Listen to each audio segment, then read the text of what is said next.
जैसे श्रावण महीने में चढ़ाए गए कनेर के फूल, दुर्वा।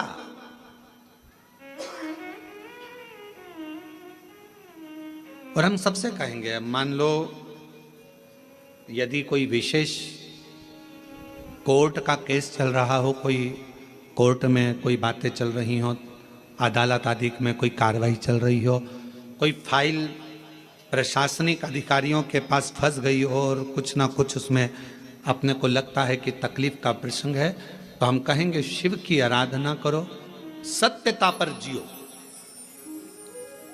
और साथ में 5 दुर्वा, 1 कनेर का फूल पीला, 1 पीला कनेर, 5 दुर्वा, 5 बेलपत्र लेकर शिवजी के मंदिर में जाकर शिवलिंग पर समर्पित कर 2 लोटा जल सावन के महीने में उसी पर बेलपत्र कनेर के फूल पर चढ़ाइए। देवाधिदेव महादेव की कृपा होगी। ज़्यादा से ज़्यादा 6 महीना 7 महीना, इससे ज़्यादा निर्णय आप ही के पक्ष में आएगा और शिव की कृपा से। और इसमें एक बात और स्मरण रखें, जैसे कोई की प्रॉपर्टी है, कोई की जमीन है, और वो जमीन तुम्हारी कोई ने कब्जा कर लिया, तुम्हारा नाम नहीं हो पाई, या कोई उसमें लफड़ा हो गया या तकलीफ आ गई और पैसा उसमें अटक गया, उसके लिए भी कनेर का पुष्प श्रावण महीने के जितने सोमवार आते हैं, रविवारी, सोमवारी और भोमवारी, कौन कौन से वार हो गए? रविवार, सोमवार और मंगलवार, 3 बार। प्रथम दिवस में कनेर का 1 पुष्प लेना है, द्वितीय दिवस में कनेर के 5 पुष्प लेना है, और तृतीय दिवस में कनेर के 3 पुष्प लेना है। बेलपत्र 1-1 साथ में लेकर शिवजी को रविवार के दिन भी समर्पित करें, सोमवार के दिन भी समर्पित करें, और मंगलवार को 3 कनेर के पुष्प के साथ बेलपत्र लेकर बाबा को समर्पित करिए। कितना भी अटकी हुई प्रॉपर्टी होगी, कह दिया उसने मैं तेरे नाम प्लाट नहीं कराऊंगा और पैसा लेकर बैठ गया, या पैसा नहीं दे रहा है, या किसी भी रूप में वो अटका हुआ है, अगर सावन के 4 सोमवार पढ़े या 5 सोमवार पढ़े, आपने ये प्रत्येक सावन के सोमवार के पहले, फिर से बोलो कौन सा वार? रविवार, सोमवार और मंगलवार, ये 3 बार का क्रम अगर प्रत्येक सोमवार के पहले और बाद में कर लिया, तो आपको उसे प्रॉपर्टी उस व्यक्ति को तुम्हें देना ही पड़ेगी, छोड़ना ही पड़ेगी। उसको खुद अपने आप में बेचैनी होने लगेगी, जितने बुलाएगा, आपको जाना नहीं पड़ेगा, खुद बस फोन लगाया आपने, भैया हमारा करा दो, हमारा करा दो, 2 बार 3 बार अगर बोला, चौथी बार वो खुद बुलाएगा, बेचैनी बढ़ेगी।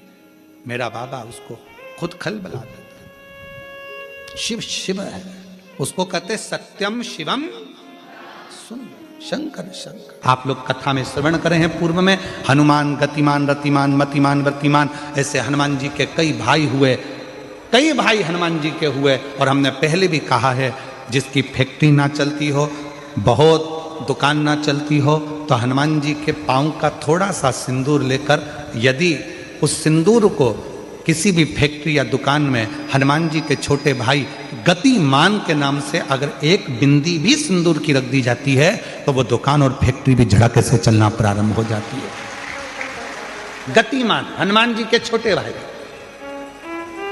एक हनुमान जी के छोटे भाई हैं मतिमान। जब व्यक्ति डिप्रेशन में जाता है, एकाग्र चित्त नहीं रह पाता है, पढ़ने बैठता है पर एकदम मन नहीं लग पाता है, तो मतिमान का स्मरण किया जाता है, हनुमान जी के 3रे नंबर के भाई का, मतिमान। और कहते हैं 1 दुर्वा यदि मतिमान के नाम से शंकर भगवान की शिवलिंग पर चढ़ा दी जाए और उसी दुर्वा को वापिस लेकर आया जाए, अंधेरा होने से पहले, सूर्य अस्त होने के पहले, शाम के प्रदोष के पहले, यदि उस दुर्वा को उस व्यक्ति को चबा चबा कर खिला दो, तो डिप्रेस हो रहा है, डिप्रेशन में है, चिंता में है, टेंशन में है, और उसका विवेक काम नहीं कर रहा, बुद्धि स्थिर नहीं हो पा रही है, या पढ़ने में मन नहीं लग पा रहा है, तो उसको आप एक दुर्वा मतिमान, हनुमान जी के तीसरे नंबर के भाई मतिमान के नाम से अगर खिला देते हैं तो उसकी बुद्धि केंद्रित होना प्रारंभ हो जाती है और वो डिप्रेस से हटना प्रारंभ हो जाता है, मन स्थिर होने लगता है। मतिमान।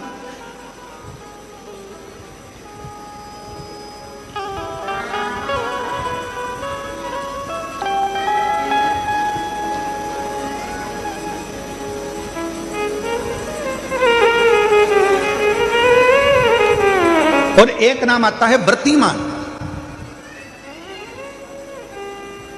इसका प्रैक्टिकल तुम अभी यहीं से कर लेना, ठीक है? चलते चलते मालूम पड़े तुम्हारी पार्किंग यहां से आधा किलोमीटर दूर है, ठीक है? अरे बोलो तो जम के। आधा किलोमीटर दूर तुम्हारी पार्किंग है और तुम्हारी उम्र लगभग बहुत हो गई। मालूम पड़े तुम थोड़े वृद्ध हो गए हो और तुम्हारा घुटना दुख रहा है, तुम्हारी कमर दुख रही है, चलते चलते बड़ी मुश्किल से तुम कथा स्थल तक पहुंचे हो। अब मन में आ रहा है कि मुझे वापस पार्किंग तक जाना है, कैसे जाऊंगी, पाँव तो दुख रहा है। तो एक काम आज चलते चलते करना कि कहीं सीवर वाला महाराज झूठ तो नहीं बोल रहा है, तो प्रैक्टिकल करके जाना। क्या करोगे? यहां से जाते समय आप जब जा रहे हो और आपके शरीर का कोई अंग जब दुख रहा है तो श्री शिवाय नमस्तुभ्यम कहकर श्री व्रतिमान हनुमान का स्मरण करो। किसका स्मरण करना है? जम के बोलो, व्रतिमान हनुमान। व्रतिमान हनुमान का स्मरण करके कहीं पर भी बैठकर अपने पांव की छोटी वाली जो उंगली है उसको जम के दबाना और दबाने के बाद चल देना। जिस जगह पर भी दर्द हो रहा होगा मेरा बाबा आपको मंजिल तक पहुंचाएगा, दर्द होने नहीं देगा। कल नहीं करना, प्रैक्टिकल आज ही करना। काल करे सो आज कर। व्रतिमान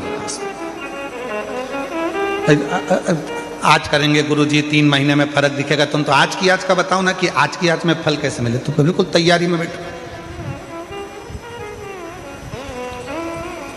जाते जाते व्रतिमान हनुमान भगवान श्री शिवाय नमस्तुभ्यम का स्मरण कर कर एक ऊर्जा के साथ, ताजगी के साथ चलते जाओ। शिव थोड़ा बहुत नहीं देते, मेरे भगवान देते हैं चप्पल फाड़ कर। लोगों के स्मरण में है कि नहीं हमको नहीं मालूम, पर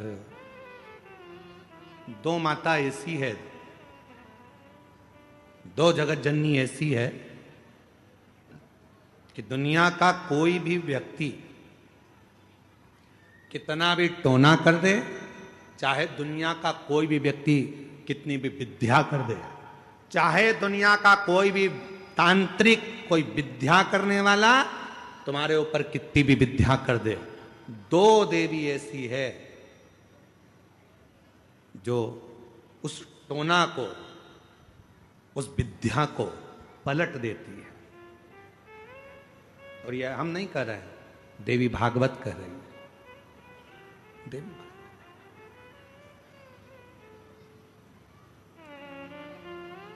काली पुराण में भी इसका वर्णन आता है, देवी भागवत में भी इसका वर्णन आता है। 2 देवी ऐसी हैं जो कोई अपने ऊपर अगर विद्या कर रहा है और वो 2 देवी का स्मरण कर लिया जाए, उन 2 देवी का नाम लेकर मात्र शंकर के शिवलिंग के सामने जो अशोक सुंदरी वाली जगह होती है वहां पर अगर इन 2 देवियों का नाम लेकर अगर जल चढ़ा दिया जाए तो किसी ने अगर विद्या करी भी होती है तो पलट जाती है। कोई कितना भी बड़ा तुम्हारे लिए तंत्र मंत्र कर रहा हो वो तुरंत पलट जाता है, एक क्षण नहीं लगता और उनका नाम लेने से पलट जाता है। 2 देवी, एक